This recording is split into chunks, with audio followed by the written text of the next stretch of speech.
Shit like that. Yeah. Decent guitar, dude. So how long have you been with Gibson? Man, I've been with Gibson since as long as I can remember. The first guitar I had was like a Epiphone Les Paul, right? Yeah. And I kind of just like grew up with the brand and like grew up with the company, and it felt right. It felt good. Mm-hmm. And it's like, it's cool because you can go back to like even the guys like the classics in the 50s and 60s, and they're still playing the V's, and it's just like a cool heritage thing too, man. Yeah. So before you were a guitar player, man, right? Yeah. What was the riff that made you want to pick up the guitar? The riff that made me want to pick up guitar? Electric Funeral, Black Sabbath. Yeah. It was that. When I heard that, I think I was like 12 years old, and I was like, man, that sounds evil.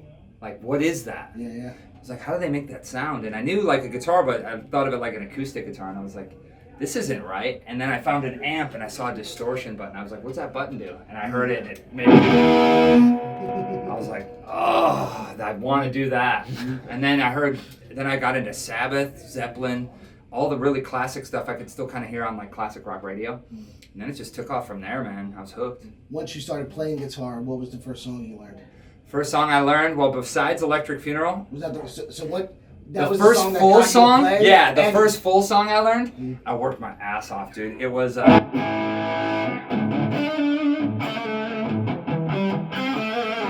I learned how to play that riff, it was game over. If I showed up at a buddy's or Guitar Center and I went... It was like, dude, that was it. Yeah, yeah. So that was the riff. It was Seek and Destroy.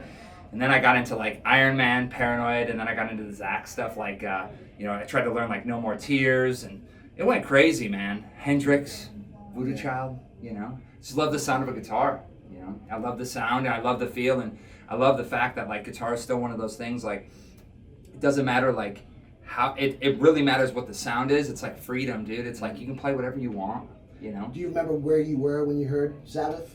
Yeah, so I remember I got a stack of CDs from...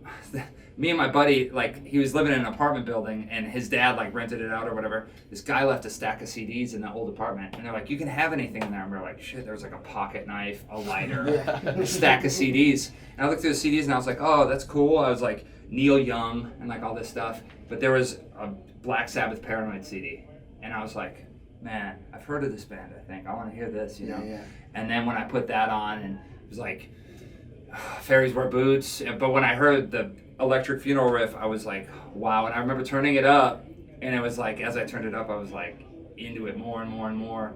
And that was it, man. That was it. That was game over, dude. And then fast forward to even like now, what was that, like a year ago, 2 years ago, I saw Sabbath at Ozfest in San Bernardino in California.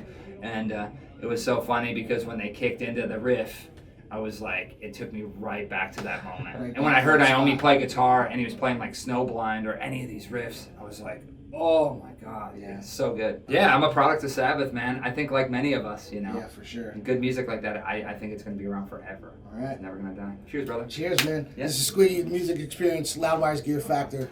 Horns up at the Gibson factory. Awesome. Nice.